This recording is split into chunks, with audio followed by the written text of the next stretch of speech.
I can't even do it. Family. I can. Don't hurt yourself, Will. Turning into What happened? I'm going to be the guy from Inspector Gadget now.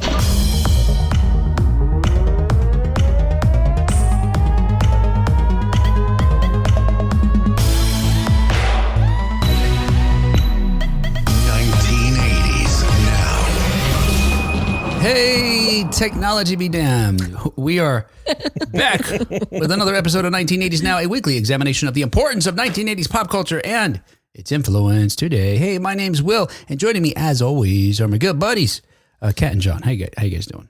Okay. Doing okay. Just holding steady here. Surviving through the technical difficulties, but happy to be together again. Guess I didn't realize how much of a creature of habit I was, that things would go a certain way and certain right, that it could just...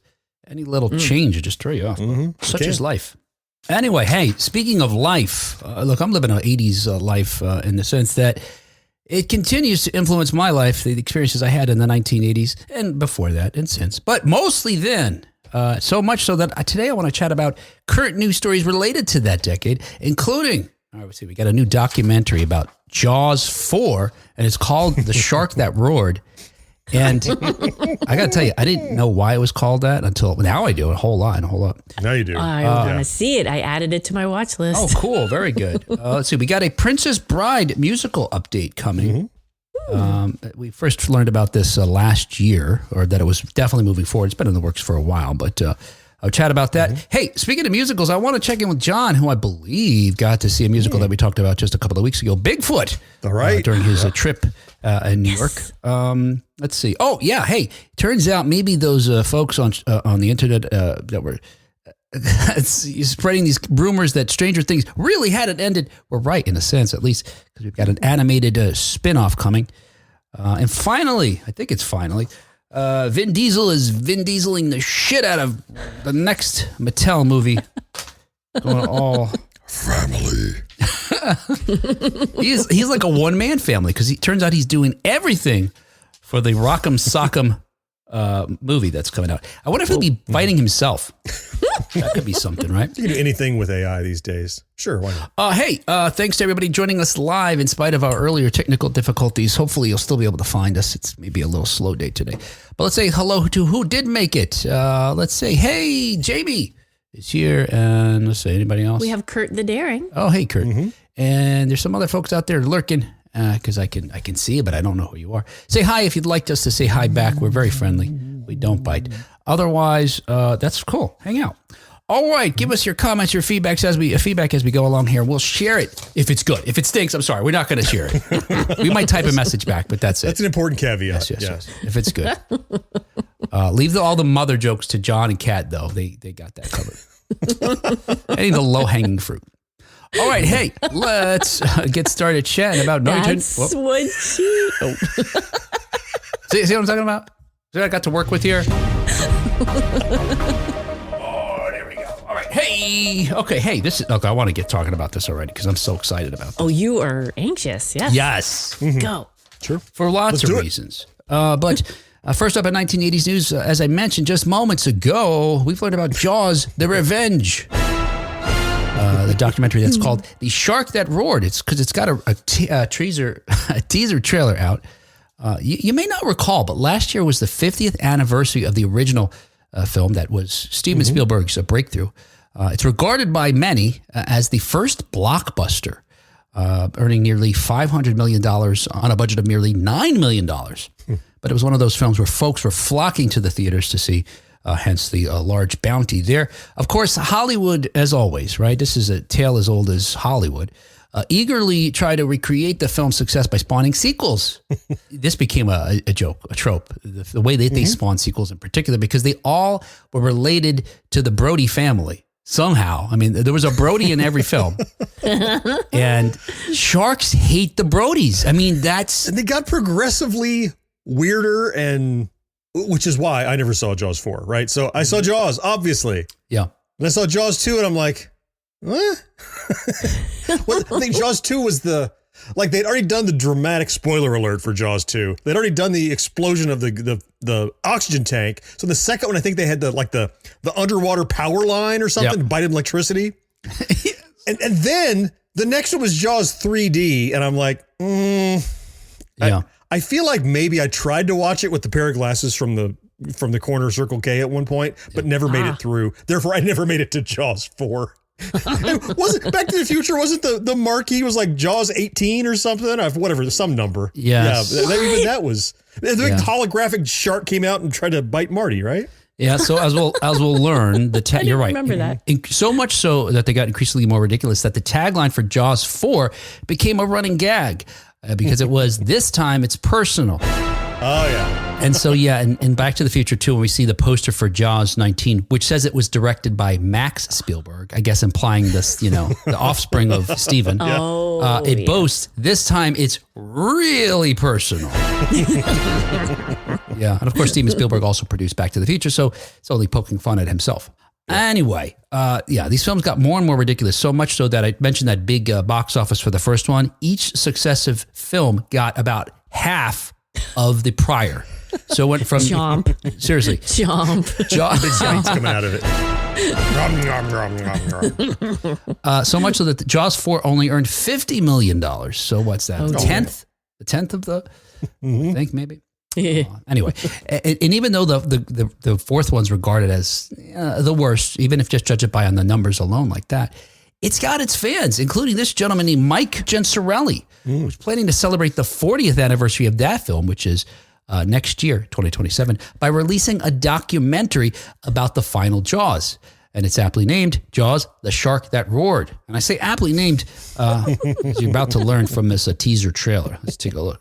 This was Sid Sheinberg's mandate for me. He said, find a way to kill the shark a different way. 40 years later, here we are talking about Jaws the Revenge, which I did not expect. It's heartwarming that people are still interested in this. I think part of the fun of it is that you sort of watch it again, you go, yeah, it's not that bad. You see things in it that you didn't notice before. I'm sure when they all sat down and said, let's do it again, they all thought it would do well. I don't think they were trying to make something that, let's make a cult classic that connects years later. I control all the shots, hire the writer, hire the crew, do everything. It was my baby. How do you walk away from something like that? The Shark That Roared. I don't know what a shark roar would sound like. The only thing better than the shark roaring is if they added in a sound effect of a fart. I don't think I've ever seen reports of sharks going like this.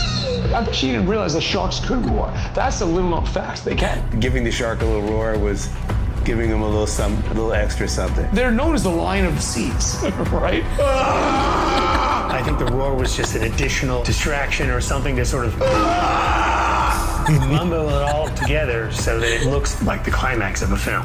He conquered his own biology and uttered a noise. They shouldn't have stabbed that miraculous shark. They should have took him on tour. Yeah. Yeah, so as you can see, as we're going to talking about, I guess, we'll keep talking about in a moment. We're talking about it right now. One of the, not highlights, one of the unique ways they try to amp up the action in the fourth installment of Jaws was by making the Jaws be able to, what's the sound? What's the word? Vocalize? Yeah, vocalize. There you go. Kind of vocalize. That sounds there we go. good. Which I guess further personifies. Verbalize implies an actual word. Right. No. Oh, hang on. You guys in the boat. I'm coming for you, mother. Hey, not in the fin. Not in the fin. Hey, that's sensitive, man. Not the fin. Yeah. Oh, we're becoming more that way. What was that guy, Tony, or what was John's running character from New York? Tony, yeah. Tony. Yeah, Tony. Easy around the fins, huh? Come on. Folks who... I'm swimming over here. Roar! A roar! The film, which saw the return of Lorraine Gray as Ellen Brody, so she played Sheriff Brody's wife in the first film. Oh, right. Yeah, also starred Michael Caine. I mean, come on. I think Michael Caine has said, though, that he'll pretty much do anything for a paycheck. I think he once said that, basically. Michael Caine. Who else is in it? Mario Van Peebles, remember him? And The Last Starfighter's Lance Guest as Mike Brody, who's the son of the sheriff. Yes, Ted in the comments says, The Last Starfighter was in it. As a grown-up little Brody. Yes. Yeah. Oh, yeah. And we did talk to him. He's been on the show, and we did talk to him about that. It's a couple of years ago. I don't remember the stories he told, but they were interesting. check out that interview. If you, Will promises. He can't recall them. I dig him. So yeah, he's a great guy. So here's the plot. I got the synopsis here. When Ellen Brody's son, Sean, is the victim of a massive great white, Ellen visits her other son, Michael, in the Bahamas. As Ellen begins her life anew, a shark appears off the coast of the island. Ellen is convinced this great white followed her to the Bahamas after killing her son. The fish is still seeking revenge on her family. Come on. That's what they meant by personal. Like they do. Yeah.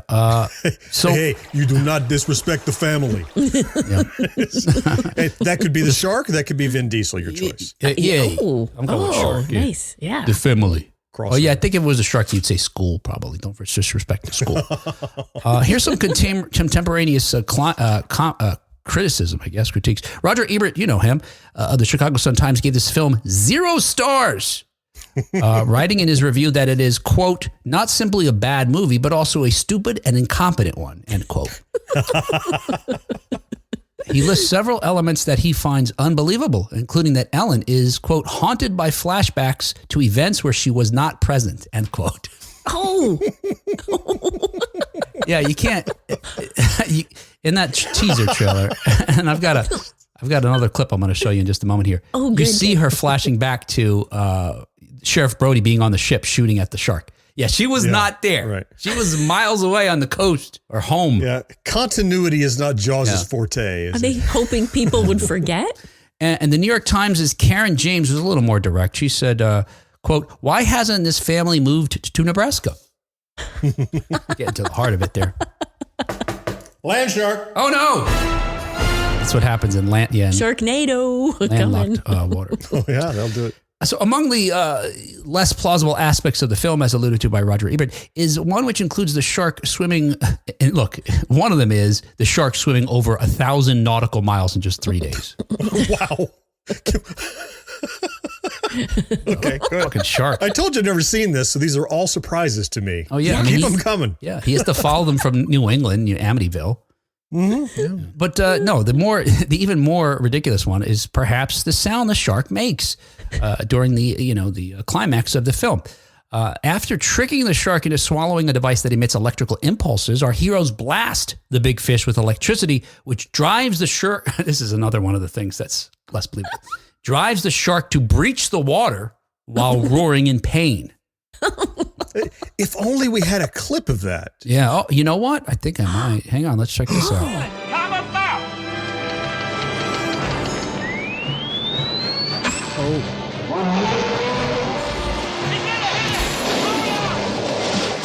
There's the. Smile, you son of a bitch.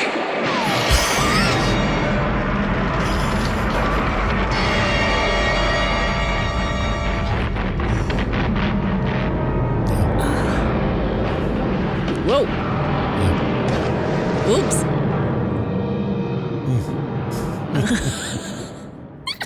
Yeah, so I let this clip go on a little bit longer past the just a mere roaring, so that Gojira, right?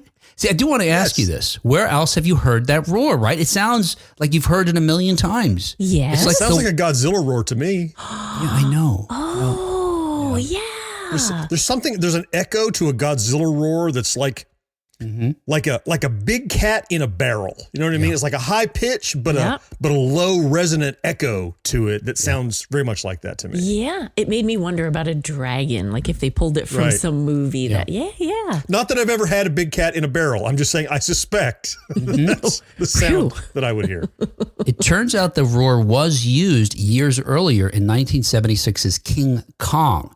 It's the sound that King Kong makes. Okay. But I'm with you, John. I think it was used many more times.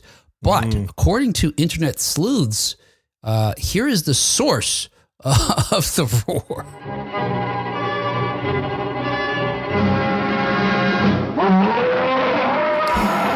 No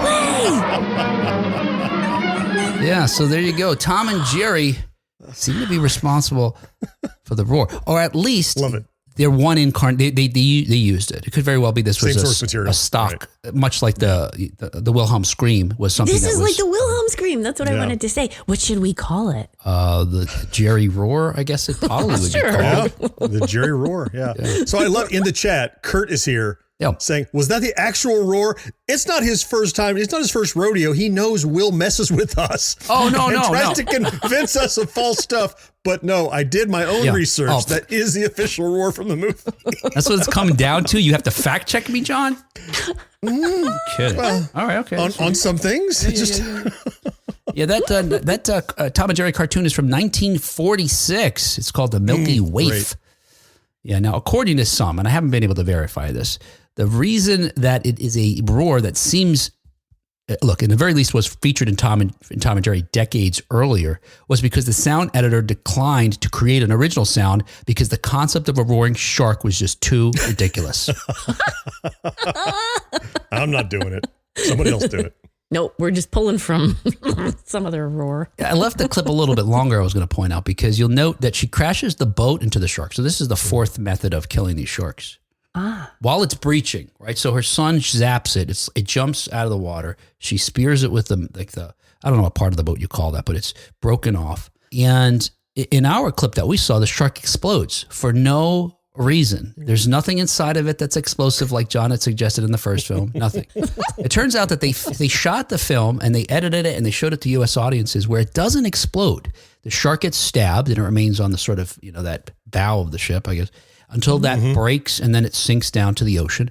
And it had just moments earlier consumed Mario Van Peebles' character, who was holding the electronic device that gets inside. And that's how they get it inside of it. U.S. audiences did not like this ending. So before they released the film internationally, they ran back to the studio lot and shot some additional footage, including showing the characters falling off the boat, which wasn't part of it, and a shark exploding, which they then edited in. And finally, they had Mario Van Peebles come back and just start swimming as if, hey, whoa, what happened? Wait. Is that what happened in that clip? So the guy, I was going to ask, what was it that the audiences found? Did they were upset that Mario Van Peebles was in the shark and they both sank to the bottom and maybe he wasn't dead yet? So the explosion, let's make sure Mario Van Peebles is dead? No. Yeah. No, it was the opposite. Yeah, they were sad to see his character die. So somehow a shark explodes. It was hit so hard by a boat, it burst and emptied the contents of its stomach safely into the water around it. And the guy swam out. Went, and then I'm okay. That's exactly right. Yep. And he didn't get speared by the bowsprit. That's what that thing is called? Thanks. that Bowsprit. Okay. Oh, is that? Oh, thank you. Thank you. Now maybe I do have to watch this. Damn it. I really want to. I need to see the ridiculousness. I remember enjoying it as a goof. It was fun. I don't think I've seen it since it came out in the 1980s, but it was fun. And I think I really dig Lance Guest. There's something about his personality that's so earnest that whatever he does seems believable. Including saying hi to me. It seemed like he really cared. Aww. When we saw him there in Pennsylvania. Yes. It's you. Yeah. You're that guy. Yeah. Hey, buddy. Let's see. Hey, Ted says the only Jaws he saw in the theater was Jaws 3D, sadly. Whoopsie. Sadly. So Michael says he surfed. You've made a horrible mistake. He surfed in the Pacific and never saw a shark. Plenty of seals came close, but wasn't a whale breaking at 50. But wasn't what the worst was a whale breaking 50 feet behind me. Wow. Michael, I would have a heart attack, I think. Whoa. I don't have a fear of swimming in the water. Like I've gone snorkeling. I've gone snorkeling where sharks were. I'm not afraid of it. My buddy thought a shark was going to attack us and he left me to die. Before we went snorkeling, I had learned these diving things from a buddy of mine who scuba dives. And it was like, if you see an eel, you do this one gesture with the pointy teeth because eels have these teeth. If you see a shark, you do this like a fin, right? And you tell somebody, hey, I see a shark over there. So I say, I see what may be an eel. And I think we were in Bermuda. And so I say to him, hey, look, there's a eel. Takes off. He has scuba fins on, so he's doing like, I don't know, at least a mile an hour. He forgot the code. Now, when he does that, based on me telling him to look, I think he saw something behind me that is a shark. So I just start swimming in a panic without swim fins on, more slowly. I finally get to him, like, what happened? He's like, you said shark. Yeah, no, I wasn't a shark. Like Jaws, yes. But I'm not afraid of, but it's this weird dichotomy where I'm not afraid to go in the ocean. But if I saw a whale, like something very large, I think I would just have a heart attack. And just Well, I tell you, maybe a decade ago, we took a family vacation to Key West. And my daughter, and it was basically this old fishing lodge that you rent out, and it has its own dock that you could go out and swim around and everything. And we were out there swimming the dock, and the end of the dock is probably 15 foot of water or so out there. And my daughter was in there swimming, and she came out of the water and could not breathe or catch her breath. Oh, gosh. A manatee had surfaced just in front of her when she was underwater with her goggles. All she knew is it was enormous and gray and fleshy. Mm-hmm. Yeah, that would do it. She had a panic attack. Oh, my goodness. Bless her heart. Yes. She couldn't even tell me what she saw or what happened to her because It's an Abbott and Costello sketch. And then we went out and swam with the manatee because they're delightful to swim around with. Actually, they love people. Yeah. You take the garden hose out there. They love the fresh water coming out of the hose, and they'll swim and drink from it. Wow. From your hand. They're amazing. So afterwards, then she swam with a manatee after it scared the living shit out of her. Yeah. And are they enemies of sharks? Will a shark come around if a manatee's out there? Because they're pretty sizable, right? Most sharks are not as big as Jaws. No. I mean, I think the biggest enemy of manatee is propellers on boats, really. Yeah. But I think they are intimidating probably to smaller sharks that would be in that sort of water. So so that's good. Yeah, I'd become buddies with a manatee. I think they're kind of tough too, if I remember correctly. Yeah, thick skin. Chewy. Yeah. That's what I found. Oh, I thought you meant like, hey, I'm swimming here. Hey. Tough. Don't mess with the school. I said, yeah. Kurt says, so by the halving of the box offices for each subsequent Jaws, Kurt says Jaws 19 made only about $2.15 and a coupon at Denny's. Halving? Oh, good math. Yeah. On a budget of. I think Kurt also gives us a tagline for Jaws 4. I have no jaws, yet I must scream. That could be on the poster. Nick says, was thinking He-Man? I'm not sure. For the scream? For the roar. For the roar. For the roar, yeah. Huh. Oh. Maybe. Tony says, look at these handsome people on my screen. Oh, thanks, buddy. Jamie says that's some Gremlins 2 shit. Yeah, right? Jamie, have you seen that Key and Peele sketch? I love that. It's ridiculous. Let's see. And Tony says, reminded me of the truck roaring as it fell in the TV movie The Duel. Oh, wait a second. The Duel, that's also Spielberg, isn't it? That's Spielberg, yep. So, wow, that would be an interesting thing to sort out, to see if that's the same roar. We got to check that out. It's the same. It's the Wilhelm roar. Yes. All right. Hey, there you go. I'm interested to see that. Mm-hmm. Well, mostly. Well, the documentary, yes. Yeah, the documentary, yes. Maybe. Well, I want to see the movie first so I can more fully appreciate the documentary, I think. And I think the documentary might be a great way to consume the movie if you haven't seen the movie. All right, it's just fun. Okay, hey, next up in 1980s news, as reported by Broadway World, the Princess Bride musical is As You Wish. What's up, John? I'm excited about the Princess Bride. Okay, you are. Yeah. Yeah, so look, it took a major step forward here because a workshop of the highly anticipated stage musical adaptation just took place, featuring a cast stacked with Broadway luminaries.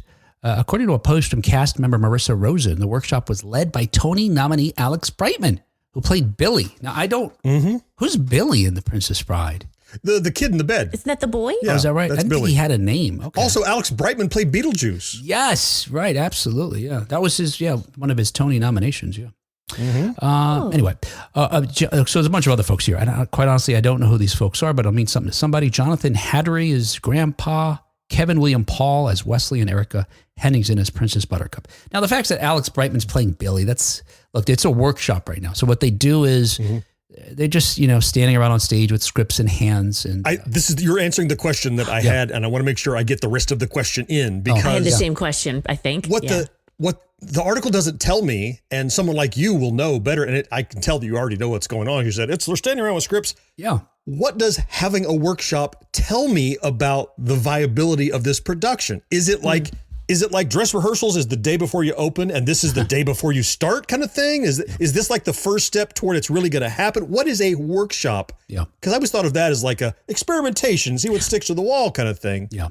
So yeah. So I don't understand what the implication is of a workshop Right. with all these talented people.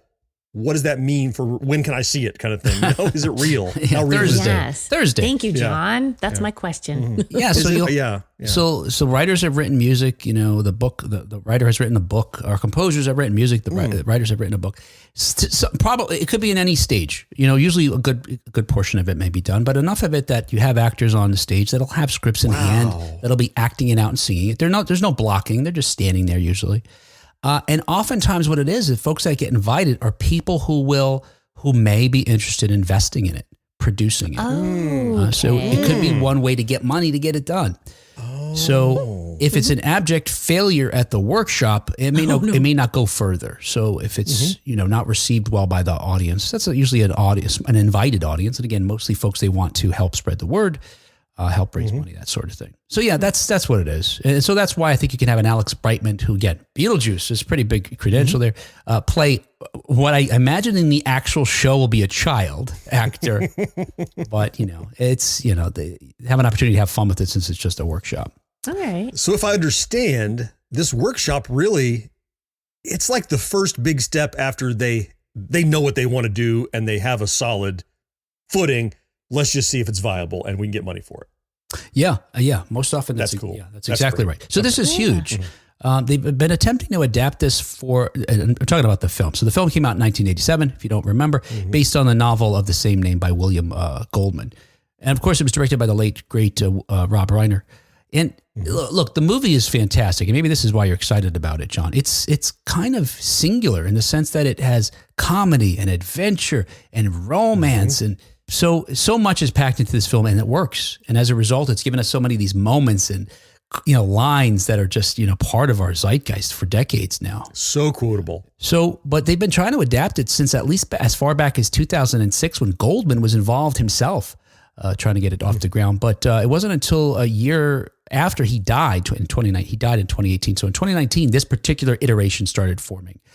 With these folks involved. We've had different directors and composers in the mix until we finally landed on Academy Award-winning composing team, husband and wife, Robert Lopez and Kristen Anderson Lopez, who are EGOTs, by the way. We talked about how rare that is. But these are the folks who wrote the music for Frozen, and they won for that. The Book of Mormon, that's a fan. John and I, you know that one. That's a fantastic musical. And they join other Tony Award winners, including the book writers Bob Martin and Rick Ellis, I'm going to say. Ellis or Elise. And Tony Award-winning director Alex Timbers. So look, you've got a lot of bona fides there behind us. So it could be good. I'm wondering, look, we love the film. We love musicals. We love plays. We talked about it a number of times. Are musical adaptations, because they're a different media, are they removed enough to avoid sort of tainting or tarnishing our feelings about the original, sullying that? We rally against reboots often for fear they'll, not to be due to original justice. Is it musical different? Like, I'm not worried about that myself, because The Princess Bride was my version of Goonies for John for a very long time. Okay. It was people asking me, you haven't seen The Princess Bride? Right, And then it became a thing. And I was annoyed. I'm like, well, no, I haven't. What's so wrong with that, right? But eventually I did see it and greatly enjoyed it. But I don't think I have the same attachment to it as, somebody who saw it back when it first came out. I think you're right, Will. I mean, you guys got to see the Back to the Future Broadway musical, right? And I know look, we both love time travel movies. You are an uber Back to the Future freak, and you would have been the first to jump at something that made you uncomfortable or the damage the legacy of that trilogy. And there's plenty different. I know I didn't get to see it like you have. It's on my list to see sometime, but you didn't come away going, harumph, they did this and this and this. They enjoyed it, much like when I saw Beetlejuice. I'm like, this is a step removed from it. This is this is like singing about dancing. It's like, it's a totally different interpretation of the source material that kind of lives in a different universe. So it doesn't bother me either. I agree. I think even if I were attached to it, it's just separate. Yeah, it's just a whole different medium. Yeah, and I think you nailed our experience too. And Back to the Future, you're right. I didn't think, and they did take some liberties, and it was, it's within its own, milieu. genre, a lot of media. Yeah. So it was a lot of wiggle Although room there was great potential for Will to be harumphing, but he did yes, not. as always. And you know that you know the potential's there, exactly. And the fact that you didn't tells me. Yeah. Look, if they do something radical, you know what? We've decided we're killing Doc. Okay, well, easy now. Maybe that's a bridge too far. But as long as the source material is respected and they take their own little curveballs, I have zero issues for the joy it brings. We could say the same thing about Beetlejuice in it, right? I mean, it's they took some liberties there. Exactly. That's right. Look, I'm glad for that because it does give us this opportunity for folks to experiment in this way. And I guess in that sense, it occurs to me, we get books, we get comic books, we get other sort of, adaptations or extensions of these worlds. And I never think they're crapping on our original somehow. Cool. Look, I look forward to it. There is no word. As we mentioned, this is pretty early times. Our best we could hope for is that they get the support they need to move forward. And we could see. Yeah. I think it's also fun having like swashbuckly plays in musicals. You don't get those a whole lot, Yep. Yeah. You get a fight scene in maybe Shakespeare every now and then, but otherwise, you need like Pirates of Penzance or something to come back. I can't think of another fun swashbuckly musical. I am not left-handed. Yeah. I am not left-handed. Why am I smiling, you ask? I didn't. Well, ask me anyway. Ladies and gentlemen, the one-man show. Yes. Will Padilla. I was the workshop. I don't think we're getting any money, guys. I got bad news. Uh-oh. Hey, John. Whoa. Pause. Everyone pause. Everyone calm down. Easy. All right. Speaking of Broadway musicals. Right. Our own buddy Johnny here was in New York with the Toy Fair, with 2026 Toy Fair, which is a lot of excitement surrounding that.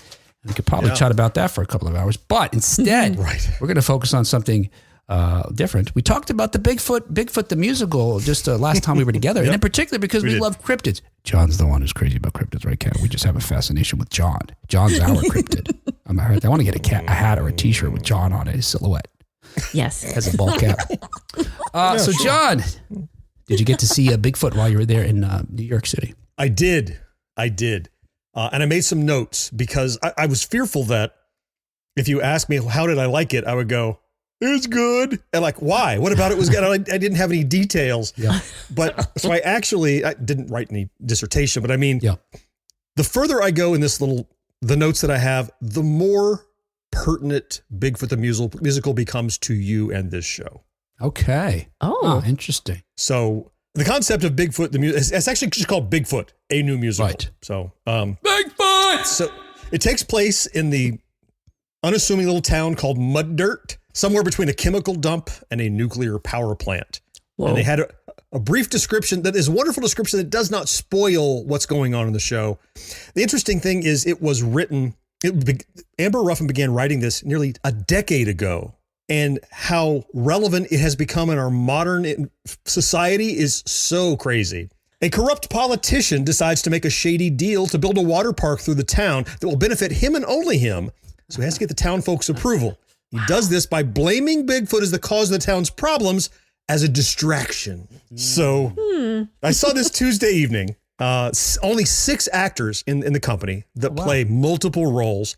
Ooh, and nice. to a person, all 6 of them were amazing vocalists and comedians with great timing. And it was in this little intimate theater at the New York City Center stage. It's a bit from Broadway. And I want to say, I don't know, it might have been 300 or 400 people fit in there. I'm guessing 500, I guess. I'm totally sure. A good judge of that. The writing is full of like this Amber Ruffin rapid fire zingers and little diatribes that if you've watched the Amber Ruffin show or other Seth Meyers stuff, she's hilarious for. And what's happening in it is Bigfoot and to a degree, the people in the town, it's about the oppression of the other.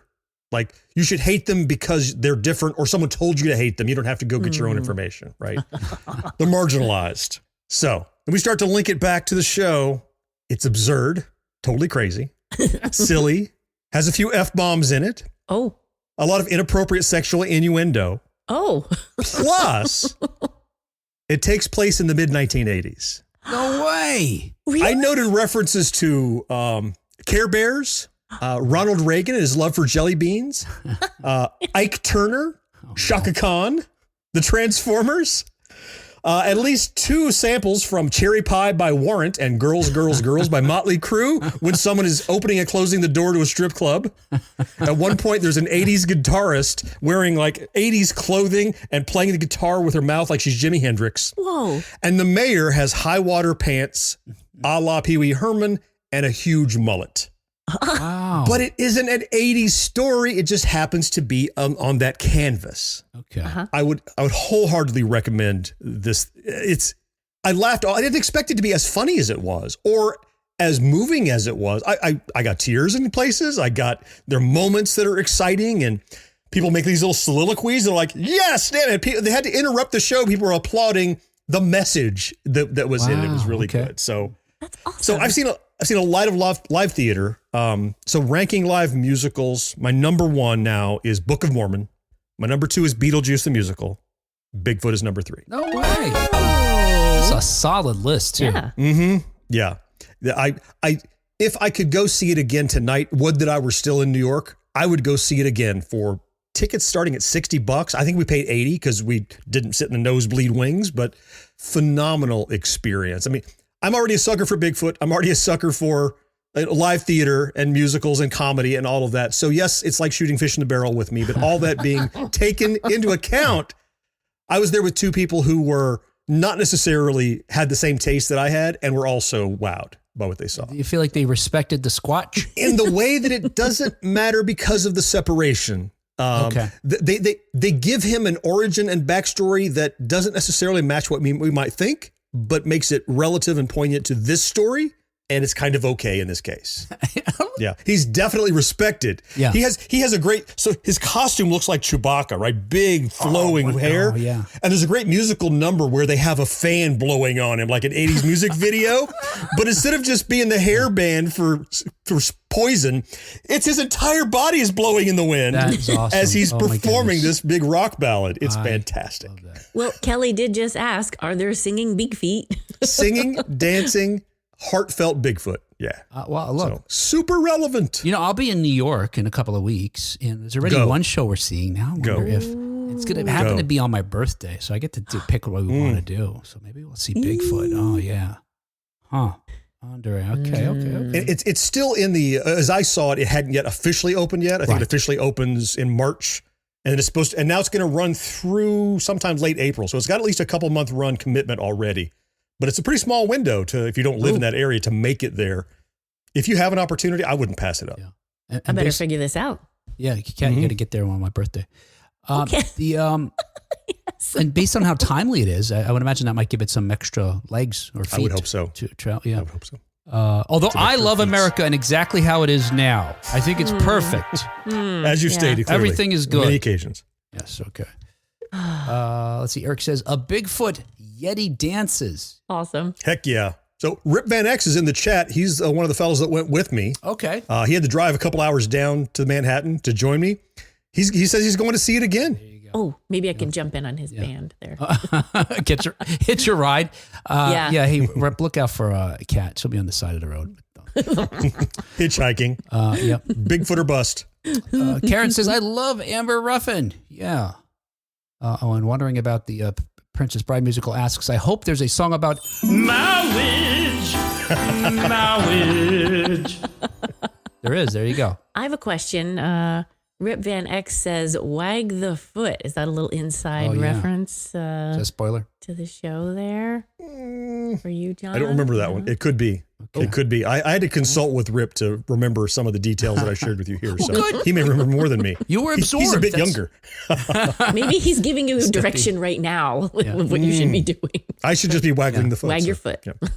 I love how John said with regard to the Bigfoot origins, it's not how we think of it, you know. I'm thinking, we don't think what John thinks, right? Because I remember when we did the story that's in this book here, Totally Bogus but True, Tales from the 1980s, when we did one of the stories about the, Rendlesham, the UFO sighting. And I said, now they're seeing big feet there, Sasquatches or whatever. And John's like, yeah, no, that's what happens. When UFOs are in the areas. It's often there's. Yeah. Oh, right. Okay, sure. I will tell you, this particular Bigfoot was not did not end up in the woods outside of mud dirt because of a UFO landing. That's what I thought you were referring to. It's different than what's in our official published book. Yes, that's right. Hey, if our name's on it, we believe it to be true. It's not compliant with the 1980s Nowaverse. It says true on here. True. See? There you go. All right, get your hands on that. There you book. go. Well, there just might be something to it. Ben Garland, he doesn't know what he's talking about, but he loves to hear his own voice. I've always been a little curious about unexplained phenomena. Because of personal experiences? What do you mean? Well, like, for example, can you guess what number I'm thinking of right now? Well, you know, I mean, everyone's a little psychic, but, What about UFOs? I don't know. Lots of people swear they've seen them. Ever been probed? Sort of. Like, In the ass. I'm not ready for that. Ready for this? Mystic places? It doesn't say that at all. It says, totally bogus, but true. Tales from the 1980s. Did scientists in 1984 develop time travel? Did they? Read the book. Read about how Xavier Roberts stole the idea for the Cabbage Patch Kids. That true? Read the book. Read about the UFO that crash landed in England's Mendlesham Forest. What happened? Read the f***ing book. Read Totally Bogus but True Tales from the 1980s. It's a dozen strange but true stories from your favorite decade. Everything from the supernatural to the Sugar Hill Gang. Order your copy today. Available wherever books are sold. All right, hey, let's do something. Let's talk about something else. Oh, yeah, hey. So otherwise, in 1980s news, check it out. The animated Stranger Things Tales from 85 arrives in April. This is also Tales from the 1980s. Yes. Okay. And in this book is one of the stories is the one that inspired Stranger Things. Anyway, hey, so check this out. Enough plugging. Despite the many unbelievable theories bandied about on the internet, what was it? Something gate and something other gate. Conformity gate was one of them. Right. Divorce gate was another one. All these theories that we didn't really get the finale. There was going to be more episodes because that finale sucked. If that's real, think about it. There was like half of the audience thought the ending of the series, this 5-year or 5-season series, was so terrible that there had to be more.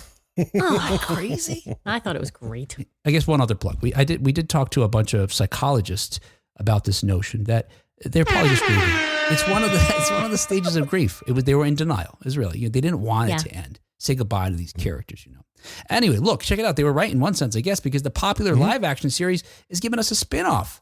Netflix has unveiled a trailer and premiere date for Stranger Things Tales from '85. Let's see. Let's see what do we have here. Showrunner Eric Robles. You don't know who that is, but it's going to be executive produced by the Duffer Brothers. I guess that's the most important thing is they still got there. Unless you didn't like the ending, because that was the ending.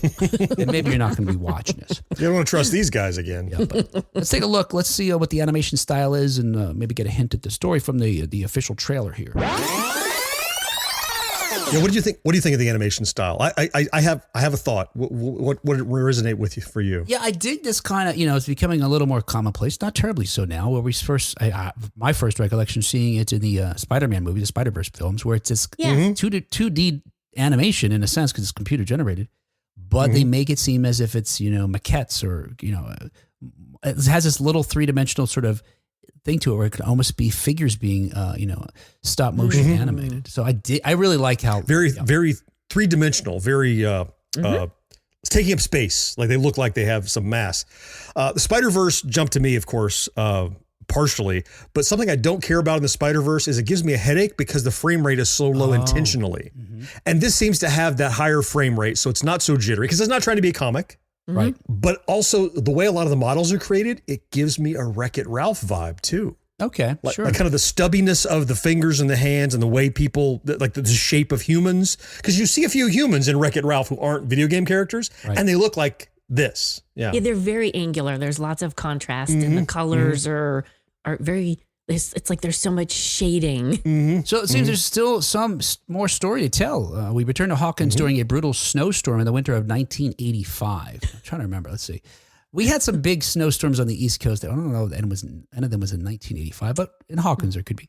This particular show is set between seasons 2 and 3 and follows our usual cast of characters, 11 and Mike, Will, Dustin, Lucas, Max, all the rest of them, during what seems to be a peaceful winter break filled with snowball fights and D&D. But according to the actual official synopsis, quote, beneath the ice, something terrifying has awakened. Could it be from the upside down, from the depths of Hawkins' lab, or somewhere else entirely? Our heroes must race to solve the mystery and save Hawkins in this news story set in the Stranger Things universe. And happy quote, birthday from the Frosty universe. Yeah. If there's not a reference to the Great Pumpkin Charlie Brown after that one character, there needs to be. When I read this was Tales from 1985, I'm like, I don't understand the timeline. And so I remember they said like each season is supposed to be, is one season of 1 year, right? It moves forward. So I went looking for a timeline online and I found out there's something Goldilocks between season 2 and season 3 that's apparently perfect for this kind of ancillary content. Okay. So season 2 ends like holiday of 84 and season 3 begins June of 85 is what I saw. Okay. And between those two, this series, all the VR games and all the comic books land right there. That's just the place that apparently enough has happened and been established, but not so much that there's not something you can explore. And I thought that was odd that there's that one window that's working so well. And that's where this is too. Now, I'm wondering though, thinking about psychological phenomena, we're talking about the psychological phenomena surrounding the ending of a, TV show or movies. This for me is maybe something else worth examining. And is this idea that can you enjoy a prequel to essentially the end of a series once a show has ended? Once you know the fate of the characters, and no spoilers here, but once you know the fate of all these characters as adults, as older teens, can you enjoy this flashback where they're, you know where they're headed? I felt like this about the Han Solo movie, for example. I know where Star it's Trek, going. Strange New Worlds. Yeah, okay, there you go. Okay. Yeah. That's, I wonder if it's this idea then you need enough time to pass. Maybe. It won't bother me. I don't think it'll faze me. And what John's referring to is that the main character we've known for 60 years now is going to have this horrible fate. And he knows it as of like the first episode in the show. Oh. Can we still enjoy it? And yeah, it's a fantastic show. I wonder if it's because it's so, and they wisely in the show said, well, it's off, it's 10 years from now. I think they miscalculated how many seasons they were going to get. But it's coming. But I don't know. I think maybe it's just too soon for Stranger Things for me, that I'm still mourning the loss of these characters and now to be reminded of their youth. Well, good news. You can procrastinate like me, who has not yet finished Stranger Things. So give it a few months and maybe you'll feel like watching the cartoon. Yeah. I think there is something to that. Yeah. Yeah. And I wonder if even lends to your excitement about it. I'm definitely interested. Maybe because I haven't finished it. Yeah. I don't know their fates. So, maybe I got to wait. I got to wait till after April to watch there you go. That's the chronology. I almost wish they dropped this in time between seasons 2 and 3. Since we've only had a couple of Star Trek references, I'll give you another one here, which is we almost hit the when quota. you introduce someone to Star Trek, there's like this viewing order that's like, what do you recommend? Should I watch it chronologically in the universe? Should I watch it chronologically when it came out to the public? Should I watch this movie between these two seasons, or what should I do? And that's true of a lot. Babylon 5 is like that, and Star Wars is like that. Anyone who doesn't know it. So in the future, someone who watches Stranger Things, someone in the, what is this, 2050s who's young and wasn't born when Stranger Things was out, is watching this. You're like, okay. Yeah. So watch this and this, then read the comic books, then play the VR games, then watch the cartoon, then watch season 3. They'll be able to do all that in the order. And people will not have plot armor. As you said, you won't know their fate already. Therefore, anything could be on the table. Keith says John is going to watch the last episode right after he gets done with the Goonies. Double feature. So, when Hell Freezes Over is when that is for folks who are just joining the show. On my deathbed. Marcus says, phone. Good news, everybody. I can't wait to hear what that is. Something to do with John reaching the quota of Star Trek references, perhaps? Good news, there's another Star Trek reference. That's definitely Marcus he's on to, yeah. Well, Marcus, we hit all 3, so now we're done. Rest assured, no more. But the other aspect of this, though, this touches upon, and we run into this, I think, often when we've got spinoffs and sequels, et cetera, especially when you get down to the Jaws 4, sort of end of things, is having to come up with new ways of doing things. And this seems to be not lore breaking or world breaking, but this tangential to the lore they created in the 5 seasons. Oh, by the way, there's these other types of monsters that, according to the synopsis, may come from someplace other than the worlds we were already familiar with. Yikes. What? And then it has no effect on the 4 seasons that come after this, or whatever it is, 3 seasons. No. It's from the sidewise over, not the upside down. The diagonal verse. I mean, I don't know. And you see in that video there, like somehow it, infects or mutates a pumpkin, which is John's pre-pumpkin reference. Oh, I thought it just had the pumpkin stuck on its head. Oh, no, because it had teeth and jaws and everything, right? That's what I saw. Right. I thought it was like having an oops. It was like emerging. Maybe. Oh. And maybe. I don't know. Maybe I'm sorry. I meant to say. A body. Maybe. Yeah. But what I saw was it appeared to be part like it had inhabited the pumpkin. Okay. And like genetically became a pumpkin monster is what I interpreted from the 17 frames I saw. Got it. Yeah, I thought it just sort of developed in an unfortunate location. Oh, right. There's worse places, Kat, to get a pumpkin Here's stuff. my cherry pie. Oh, you remind me, John, your description of the Bigfoot musical, I think I could clip out for the show. Was it Bigfoot? No, what was he describing with sexual innuendo? And yes. 3 F-bombs.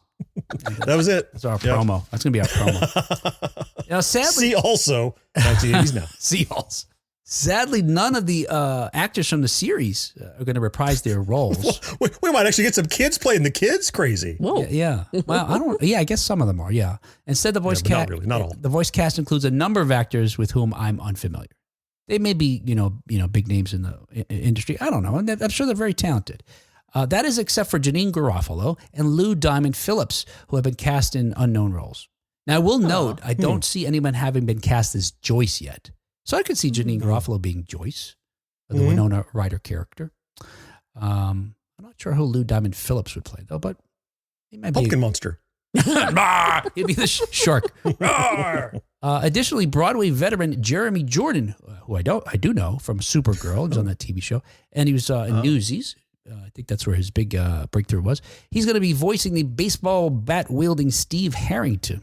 The series debuts April 23rd, so just a couple months. And that voice sounded good. We heard a whole scene with him. That was pretty good. Yeah, I think the, what's his name? Hopper sounded really good too, right? Sounded very hoppy about the forest. Not bad. The forest hides a lot of, let's see. Retro Gamer asks, did any of you see the Stranger Things spin-off sketch on SNL? No, I didn't. And I heard a lot of controversy about it, and then I lost interest, honestly. I don't know. I should look that up. I'm not afraid of controversy. I don't know. And it came so soon after the series ended. I don't know. Maybe I'll watch it one day. So anyway, there you go. All right. Finally, let's talk about this. Finally. As reported by Games Reindeer. I'm thinking of Christmas now because of all the. Yes. The Games Reindeer's here. It's a great pumpkin, Charlie, bro. All the holidays are happening. Yes. This is Halloween. This is Halloween. Yes. Go through the right door. Merge them all together. No, instead, this is reported by Games Radar. And this is my title, not theirs. Vin Diesel is Vin Dieseling the shit out of the Rock'em Sock'em Robots movie. I'm punching my family. Oh, no. He's getting more and more testosterone every time John does that. John, too. I mean, not only the impression, but John as well. Right. Otherwise, how would he pull it off? Well, that's what I'm drinking. Yeah, just pure testosterone. Don't ask me where I got John, it. I wasn't. No. That's the low-hanging fruit that I was waiting for Kat to jump in on. I was wondering if he was going to gargle with Tossing it, out. but no, I didn't go in the right direction there. What was the merman's buddy called? Really? Seaman. Oh, John. Savor the bouquet. No. No, I'm tossing out so much stuff. Where did I get this self-control all of a sudden? I don't know. Yeah. Anywho, the Fast and Furious Not from your mom. star. See, Kat bringing my mom. Damn it, Kat. Too far. We're almost done with the show, and she had to squeak it in there. We almost made it. The Fast and Furious star is adding Ryder to the list of jobs he'll take on for Mattel Studios' Rock'em Sock'em Robots movie. Diesel was initially attached to the project in 2021 as a producer and lead actor, but now he's also behind the script. I don't know if you could tell Vin Diesel now, right? I mean, he's like 5'2", but he's 5'2" wide also. He's all muscle. He wears those lifts that make him like 5. Makes him 5'8". There's this whole stuff online. You gotta look like him standing next to the Rock. He's like tiptoeing, like, yeah, I'm as big as Rock too. There's a whole controversy about that. Mattel Studios president and chief content officer Robbie Brenner told Deadline, quote, Vin is a powerhouse storyteller with an unmatched understanding of action, heart, and world building. Did it mention family, John? His creative vision for Rock'em Sock'em Robots is bold, human, and deeply cinematic. Exactly the kind of storytelling we love at Mattel Studios, end quote. We don't know anything about it. But we do. We know the game, the toy, right? If you've ever played it, it's they've had different iterations. And I would say this is even a loose sort of spin-off of it. I have a dueling Star Wars kind of Rock'em Sock'em where they fight with lightsabers.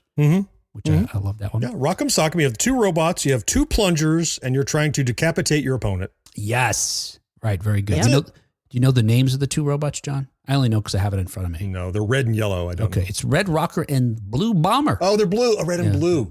Oh, you know what? After you said that, somewhere I have some original artwork that looks like an old boxing promotion poster from like the 30s. That's those 2, though. And it's like all distressed. And Red Rocker and the Blue Bomber. Yeah. Doggone it. I forgot. Well, according to Diesel, he's excited to tell a story that, quote, examines the role of competition in a world often measured by strength and dominance that dares to reveal the power of compassion at its core. I'm a sensitive robot. I can't even do it. Family. I can don't hurt yourself, Will. Turning into I'm going to be the guy from Inspector Gadget now. Claw. Inspector Gadget will return after these messages. I'll get you, Gadget. That hurts me so much. It like tickles and hurts at the same time. I got to start drinking my man juice. This is how I drink it, John. Especially behind the glass blocks. I got to get the... What's he doing? Look, no, I'm not moderating myself. Yet somehow I crossed the line. Right. You talked about my mother. Oh, see, now I can do it. Thanks, John, for that tip. The testosterone is what you were lacking. Yeah. This is going to be in the promo, too. Rip says Jesus. And I think, I'm sorry, I don't know your sensibilities with that regard. Oh, no, he's LOLing. Okay, don't very worry. good, very good. He also asks, what's next? The Hungry Hungry Hippos movie? Oh, starring Jesus. That was all one post.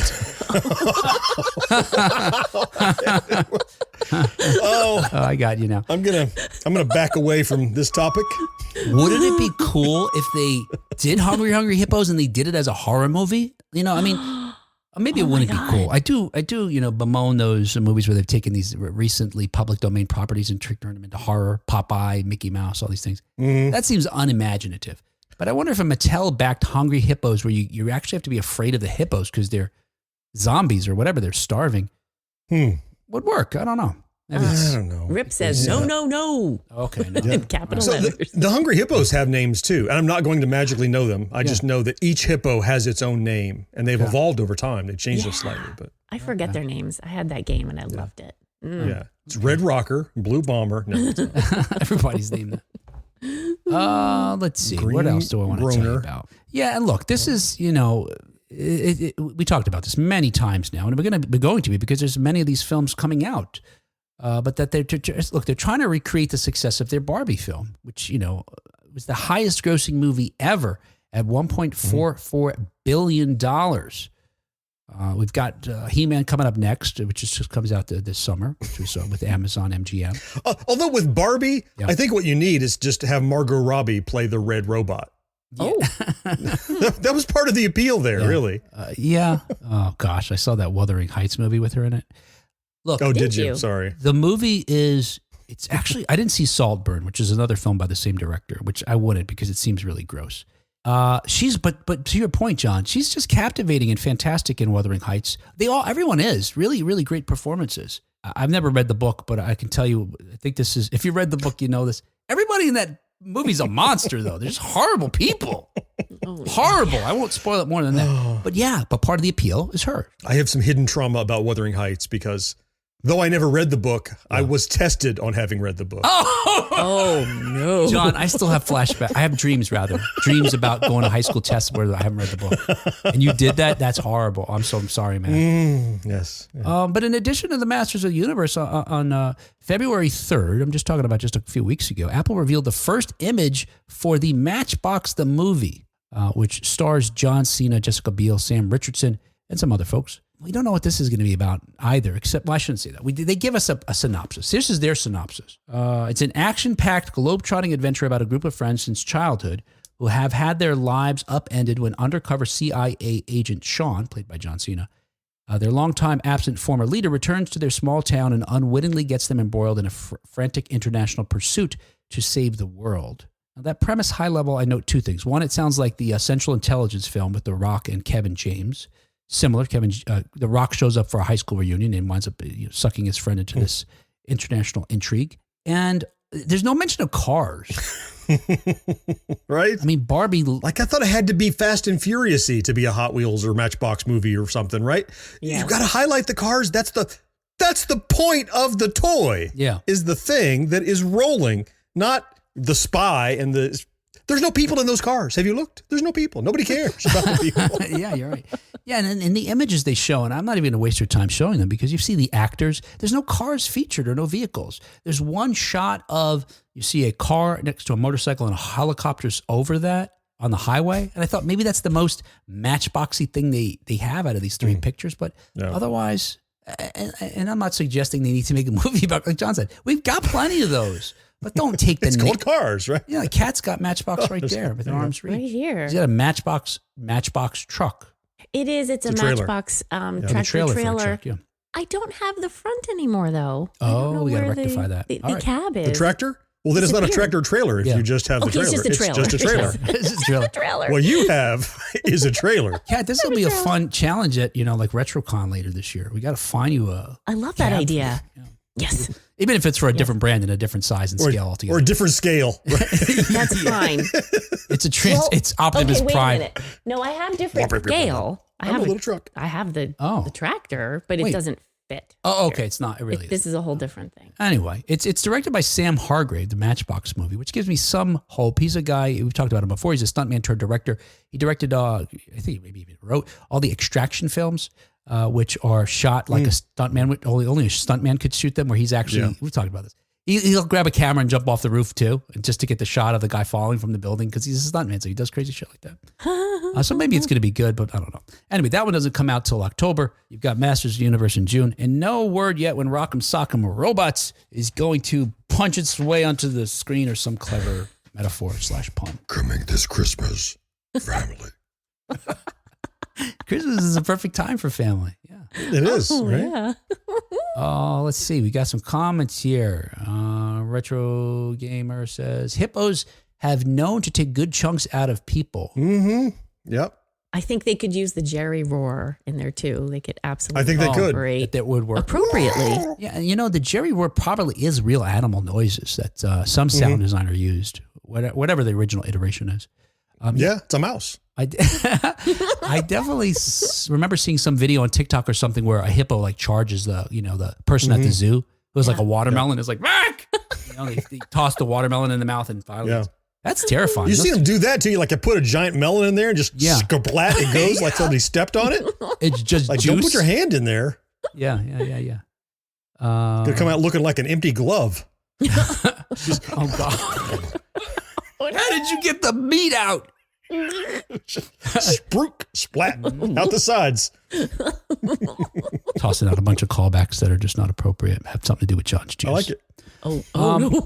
Retro Gamer also says, "How is there not a Hot Wheels movie?" Yeah, I think we talked about this a while ago. Wasn't there going to be one? Supposed to be. Yeah. So I think we got both coming. Yeah. Maybe that would have cars in it. Maybe. Could one of them have cars, please? You are going to have dinosaurs in your dinosaurs. Eventually going to have cars in the Cars movie. Yeah.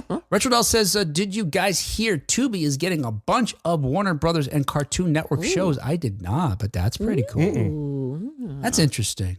Huh. I wonder what's going on there. Warner Brothers is scrambling to get every nickel it can out of people. They stay afloat. I don't know. I want to take a page out of politics and do the release the Acme files. Oh, yeah. Yes. Quit hiding those. Yes. Release it to the public. I want to see that Acme movie. Yes. Warner Brothers stuff coming out. That's what needs to come out. It's a travesty that thing is hidden. Yeah, I agree with John. Coyote. I agree with John because I love America. That's the only files that need to come out. Of course. that'll do I love everything, how everything is. You know, I just checked in, John, to make sure it's still coming out. We're still on target to see it in October of this year. Ooh. I'm so excited. Karen said, I read it in high school and college, and there were too many characters with similar names. So confusing. Yeah. See? Yeah. When they asked about Hey. Heathcliff, John was like, isn't that a cat in the Sunday paper? Right? That's why you wait and watch the movie. Yeah. Yeah, right. It's the Cliff Notes version. Yeah. The Heathcliff notes. Yeah, I could do. I want to have a whole discussion about Wuthering Heights, but not on this show. There's no way to tie it together. There's no way. With intelligent people, preferably. Well, no, I just want to like rage with literate about folks is what you're looking for. Well, this is Look, I didn't read the book. Okay. I read the book, but I have not seen the movie. Okay. Kat, do you remember the book? I've done neither. So that's a perfect grouping. Yeah. Right. It's perfect. Various, And the bridge, various I different think. levels of cluelessness. We can have a fine discussion. You know, there's lots of details that I could not call up, but if somebody started talking about it, I'll be like, oh yeah. Fucking nuts. Oh, it is. Yes, nuts. it's high drama. Now the High movie, drama. gratefully, because I didn't know about the book till after. I was like, how much of this is from the book? I'm like, oh wow, she cut out like a third of the crazy nonsense, and I'm glad for it because I couldn't take any more of it. It was just so insane. Oh no. Had enough. Now saying all that, the movie was well done. It's hard to. I wouldn't say go see it, but it's unless you want to be really frustrated and mad and sad. If you find yourself there, it won't be the worst thing. Yeah, no, seriously. The acting, the music. Oh my gosh, the music is so moving. Wow. How stylized it was, the cinematography, everything was really well done. The pacing, she knew when to cut to another scene. Like that's enough of that. Mm-hmm. Where other directors, I don't think. I love good editing. Oh God, fantastic. I love good editing. Marcus says, passed high school with a solid D+. Read exactly one book. Oh, we need to know what book that was, Marcus. Oh. I'm guessing it wasn't Wuthering Heights, but I don't know. No. Karen says, wondering about the Matchbox movie, whether they have music by Matchbox 20. Oh. That would be I a little like on the nose, yeah. But yeah, they could do that. And Retro Gamer says they need a Matchbox movie featuring only the steamroller that was one of the first vehicles. I wonder if Marcus knows that like the October 82 Hustler doesn't count as a book. Especially if you don't read it. If you don't read any of it. Interests include. Yes. Draw a picture of page 23. I got this.